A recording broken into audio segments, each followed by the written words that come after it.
36 ದಿನ ನಾವು ಹಾಸ್ಪಿಟಲ್ಲಿದ್ದರು, ಯಾವ ಪೊಲೀಸವರು ಬರಲಿಲ್ಲ ತನಿಖೆಗೆ. ಅದಕ್ಕೆ ನಂಗೆ ನ್ಯಾಯ ಸಿಗಬೇಕಂತೇಳಿ ಎ.ಸಿಗೆ ಮನವಿ ಕೂಡ ಬಂದಿದ್ದೀನಿ.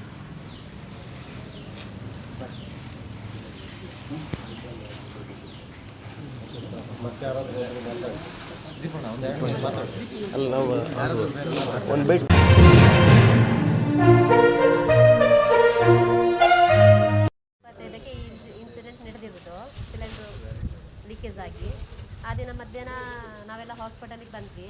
ಆ ಸಿಲಿಂಡರ್ನ ಗೋಡನಲ್ಲಿ ತೊಗೊಂಡು ಹೋದ್ರು, ಇಟ್ಕೊಂಡ್ರು.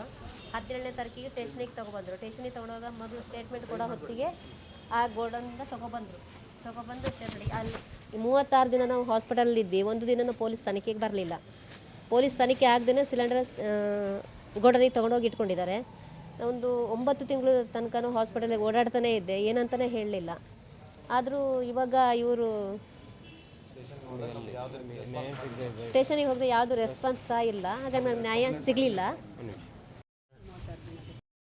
36 ದಿನ ನಾವು ಹಾಸ್ಪಿಟಲ್ಲಿದ್ದರು, ಯಾವ ಪೊಲೀಸವರು ಬರಲಿಲ್ಲ ತನಿಖೆಗೆ. ಅದಕ್ಕೆ ನಂಗೆ ನ್ಯಾಯ ಸಿಗಬೇಕಂತೇಳಿ ಎ.ಸಿಗೆ ಮನವಿ ಕೂಡ ಬಂದಿದ್ದೀನಿ.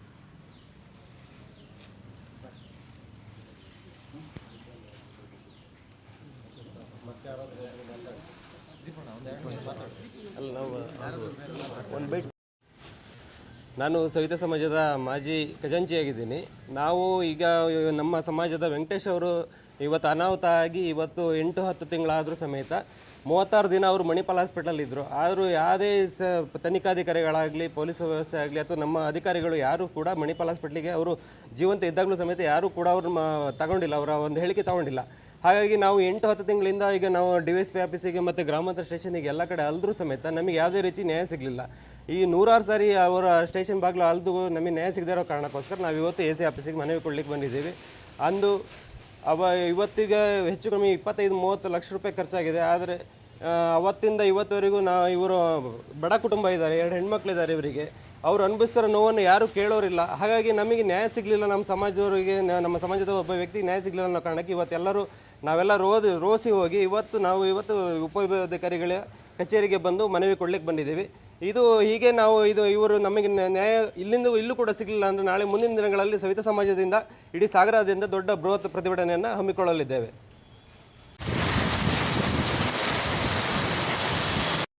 ಪ್ರದೇಶವಾದಂಥ ಚಿಪ್ಪಡಿ ಗ್ರಾಮದಲ್ಲಿ ಒಂದು ಸಿಲಿಂಡ್ರು ಲೀಕೇಜ್ ಆಗಿ ಬೆಂಕಿ ಹತ್ತಿಕೊಂಡು 3 ಜನ ಬೆಂಕಿಯ ಅವಘಡದಲ್ಲಿ ಗಾಯಗೊಂಡರು.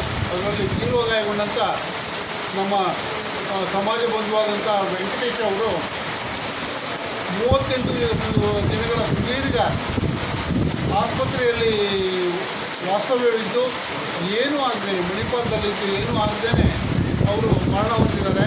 ಇನ್ನಿಬ್ಬರು ತೀವ್ರ ಗಾಯಗೊಂಡವರಲ್ಲಿ ಒಬ್ಬರು ಸುಧಾರಿಸ್ಕೊಂಡು ಮನೆಗೆ ಹೋದರೆ ಮತ್ತೊಬ್ಬರು ತೀವ್ರವಾದಂಥ ಗಾಯದಿಂದ ತಿಂಗಳಾನುಗಟ್ಟಲೆ ಬಹುಶಃ ಬೆಡ್ ರೆಸ್ಟನ್ನು ಪಡಿಬೇಕಾದಂಥ ಸ್ಥಿತಿ ಬಂತು. ಇಷ್ಟೆಲ್ಲ ಆದರೂ ಕೂಡ ಸಾಗರದ ಗ್ಯಾಸ್ ಏಜೆನ್ಸಿ, ಇಂಡಿಯನ್ ಗ್ಯಾಸ್ ಏಜೆನ್ಸಿಯವರು ಮನೆಗೆ ಹೋಗಿ ಒಂದು ತನಿಖೆಯನ್ನು ಕೂಡ ಮಾಡಲಿಲ್ಲ. ಅಷ್ಟೇ ಅಲ್ಲ, ಅವತ್ತೇ ಅವಘಡ ಸಂಭವಿಸಿದ ದಿವಸವೇ ಅಲ್ಲಿಂದ ಸಿಲಿಂಡರ್ನ ತಗೊಂಡು ಬಂದರು. ಒಂದು ದಿನ ಪೂರ್ತಿ ಇಟ್ಕೊಂಡು ಪೊಲೀಸರಿಗೆ ಮಾರನೇ ದಿನ ತೋರಿಸಿದ್ದಾರೆ. ನಂತರ ನಡೆಸುವಂಥ ಪ್ರಯತ್ನವನ್ನು ಮಾಡಿದ್ದಾರೆ. ಈ ರೀತಿ ನಿಧಾನಗತಿಯಲ್ಲಿ ಆಮೇಲಿಗೆಯಲ್ಲಿ ಬಹುಶಃ ತನಿಖೆಯ ಪ್ರಾರಂಭದಿಂದ ಕೂಡ ಇದುವರೆಗೆ ನಡೀತಾ ಇದೆ. ಯಾವುದೇ ಸರಿಯಾದ ಮಾಹಿತಿಯನ್ನು ನಮಗೆ ಪೊಲೀಸ್ ಅಧಿಕಾರಿಗಳು ನೀಡ್ತಾ ಇಲ್ಲ.